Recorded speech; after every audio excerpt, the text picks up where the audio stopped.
اللهم صل على سيدنا ومولانا محمد صاحب التاج والمعراج والبراق والعلم، دافع البلاء والوباء والقحط والمرض والألم، اسمه مكتوب مرفوع مشفوع منقوش في اللوح والقلم، سيد العرب والعجم، جسمه مقدس معطر مطهر منور في البيت والحرم،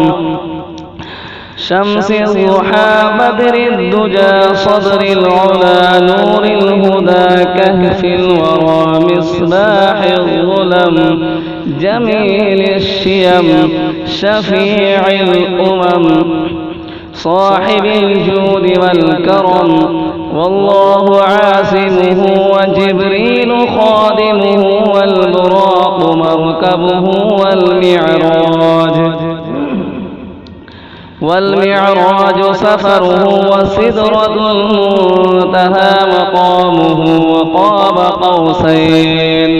وقاب قوسين مطلوبه والمطلوب مقصوده والمقصود موجوده، سيد المرسلين خاتم النبيين شفيع المذنبين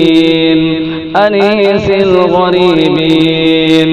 رحمة للعالمين راحة العاشقين مراد المشتاقين، شمس العارفين سراج السالكين مصباح المقربين، محب الفقراء والغرباء والمساكين، سيد الثقلين نبي الحرمين إمام القبلتين، وسيلتنا في الدارين، صاحب قاب قوسين محبوب رب المشرقين ورب المغربين، جد الحسن والحسين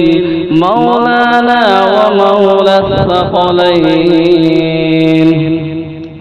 أبي القاسم محمد بن عبد الله نور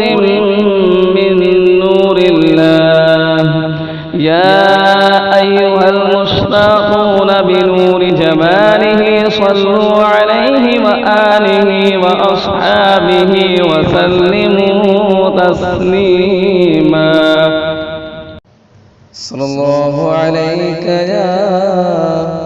يا رسول الله، وسلم عليك يا حبيب الله.